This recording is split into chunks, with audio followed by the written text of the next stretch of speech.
अगर पराई नारी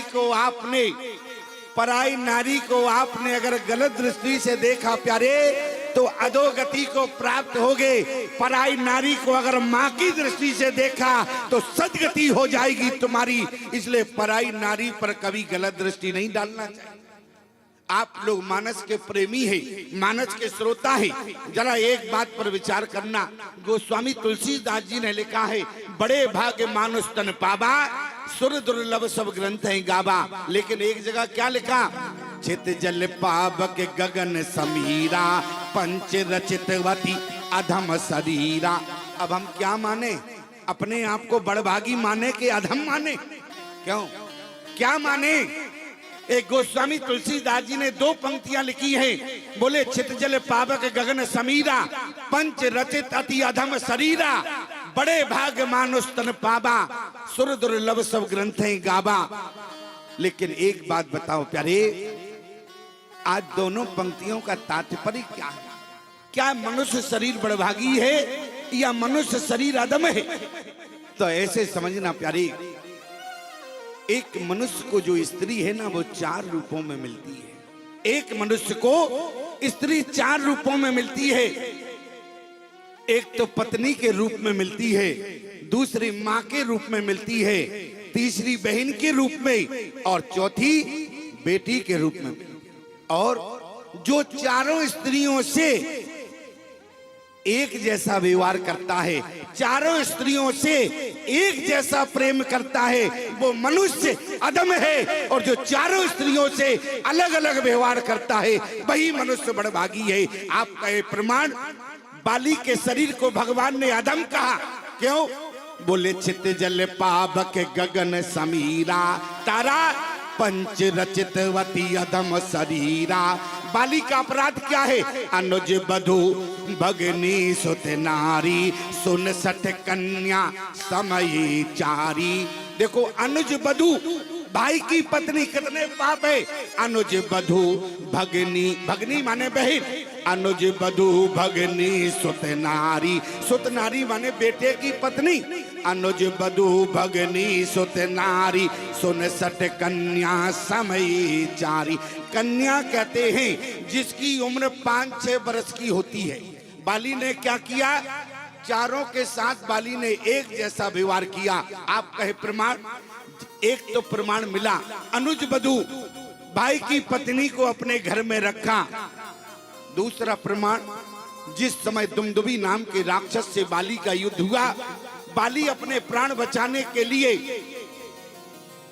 दुमदुभी अपने प्राण बचाने के लिए पाताल लोक में गया। तो क्या हुआ?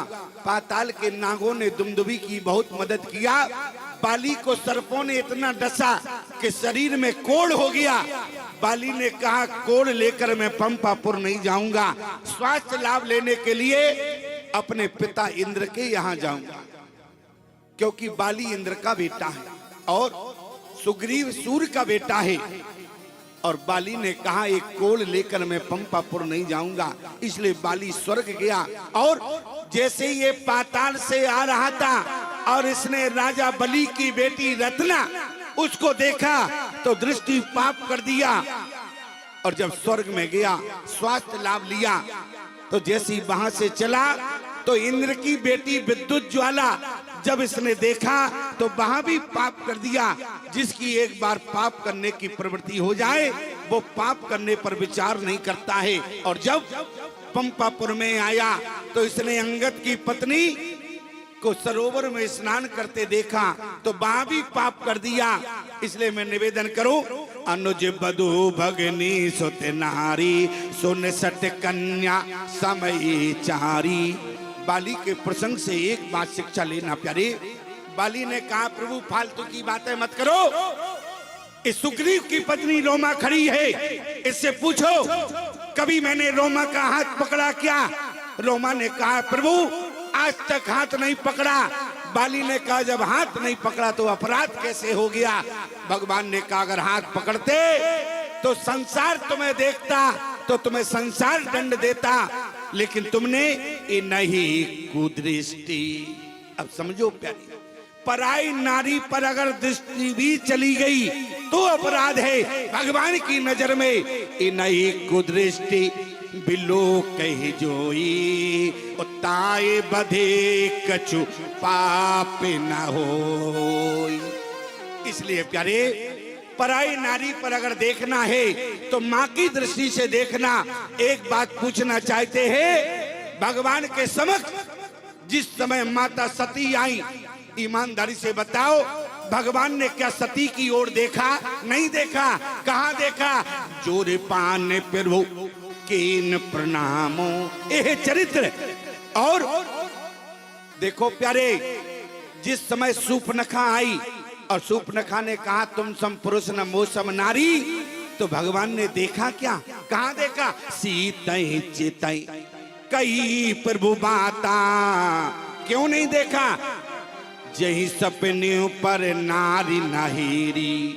पराई नारी पर कभी भी प्यारी गलत दृष्टि नहीं डालना चाहिए। और जो पराई नारी के ऊपर गलत दृष्टि डालता है, अरे दृष्टि तो डालो, लेकिन माँ की दृष्टि होना चाहिए प्यारे, माँ की दृष्टि। और आज इसलिए गोस्वामी तुलसीदास जी कहते हैं, जो पराई नारी को माँ की दृष्टि से देखता है वो मनुष्य बड़भागी है, और जो कुदृष्टि से देखता है वो शरीर अदम है। एक बात और पूछना चाहते हैं प्यारे, जिस मानव के शरीर के रोम रोम से मैल निकलता हो, क्या वो शरीर बड़भागी हो सकता है क्या? क्यों? जिस मानव शरीर के रोम रोम से मैल निकलता हो, हम रोज साबुन लगाते हैं, इसके बाद भी पुनः मैल आ जाता है। इसका मतलब क्या वो शरीर बड़भागी हो सकता है क्या? लेकिन इसके बाद भी देखो, गोस्वामी तुलसीदास जी ने मानव शरीर को बड़भागी कहा है। 84 लाख योनियों में केवल मनुष्य जीवन बड़भागी है। क्यों? बोले 84 लाख जो योनियां हैं वो भोग योनि है, और मनुष्य शरीर साधन धाम मोक्ष कर द्वारा, पाए न जे पर लोक समारा। बड़े भागशाली है प्यारे हम और आप। अरे भगवान की कथा कहने का सौभाग्य, आपको कथा सुनने का सौभाग्य मिल रहा है, इससे ज्यादा बड़भागी कौन हो सकता है? इसलिए ध्यान देना प्यारे, राम जी जिस लिए आए, राम जी का सारा काम हो गया। राम जी ने अधम बाली को मार दिया, राम जी ने रावण को मार दिया। इसके बाद राम जी की स्थिति क्या है? आपने मानस को पढ़ा है, बीते अवधि जाऊं जो, अरे जियत न पावो वीर, सुमिरते अनुज प्रीत प्रभु, पुण्य पुण्य पुलकेश्वरी। एक बात पूछना चाहते हैं प्यारे, भाइयों में झगड़ा संपत्ति के लिए नहीं, विपत्ति के लिए होना। क्यों? अयोध्या में जिस समय राम राज्य हुआ मेरी माताओं, तो वहां यहाँ तो राम राज्य हो रहा था, लेकिन एक कोने में खड़े हुए दो भाई रो रहे थे। कौन? एक तो विभीषण, दूसरा सुग्रीव। दोनों भाई आपस में बात कर रहे थे, सुग्रीव और विभीषण। अरे अयोध्या के भाइयों को देखो और मुझ भाइयों को देखो, आज संपत्ति के लिए अपने भाई को मरवाकर, भाई भैरव की लड़ाई 14 वर्ष लड़ेंगे दोनों, चलो देखने भाई। एक ही ओर श्री राम खड़े हैं, एक ही ओर भरत वृद्धधारी, अवधि राज को गेंद बना के दोनों ने ठोकर मारी। आज राम जी रो रहे हैं अयोध्या में जाने के लिए। अरे आज का भी राम राज्य भारत के बाहर खड़ा होकर रो रहा, लेकिन समस्या इतनी है, भारत की भूमि पर भरत जैसा भाई नहीं है। भारत की भूमि पर अगर भरत जैसा भाई हो तो भारत में राम राज्य हो गए। एक बात मैं सत्य बता रहा हूं प्यारे, एक लखनऊ के पास हरदोई जिला है, उत्तर प्रदेश की बात है। मैं भरत चरित्र सुना रहा। आज लोग भरत चरित्र सुनने के बाद ताली बजाते हैं। एक बात पूछते चाहते हैं, भरत चरित्र क्या ताली का विषय है क्या?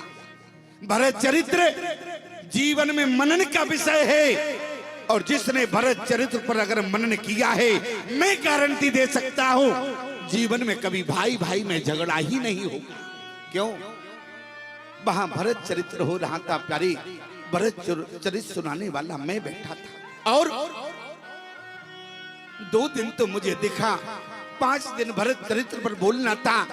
2 दिन वो व्यक्ति मुझे नहीं दिखा, 5वें दिन दिखा। मैंने कहा भैया तुम तो भरत चरित्र बहुत प्रेम से सुनते थे, आगे बैठते थे, 2 दिन कहाँ चले गए, तुम भरत चरित्र सुनने नहीं आए। उसने कहा स्वामी जी मुझे साभागा कौन भाई होगा। मैं प्रयाग गया था, इलाहाबाद गया था। मैंने कहा क्यों?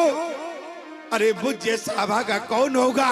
मैंने आज 2 फुट जमीन के लिए अपने बड़े भाई के ऊपर मुकदमा लगा दिया था। हाई कोर्ट में मैं उसी मुकदमे को वापस लेने गया। एक बात बताओ प्यारे, अरे 2 फुट भाई के लिए झगड़ा। मैंने कहा झगड़ा किस बात का था? बोले स्वामी जी मैं छोटा भाई हूं, मेरा बड़े भाई का चबूतरा 2 फीट आगे था, मेरा 2 फीट कम था। मैंने बड़े भाई से कहा देखो तुम्हारा चबूतरा 2 फुट ज्यादा है, मेरा कम है।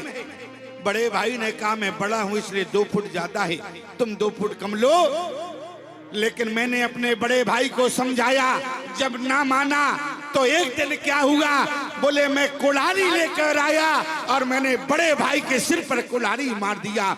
ईमानदारी से बताओ प्यारे, अरे 2 फुट जमीन के लिए आज तुम भाई का सर फोड़ते हो तो क्या भरत चरित्र सुनने के अधिकारी हो क्या? क्यों?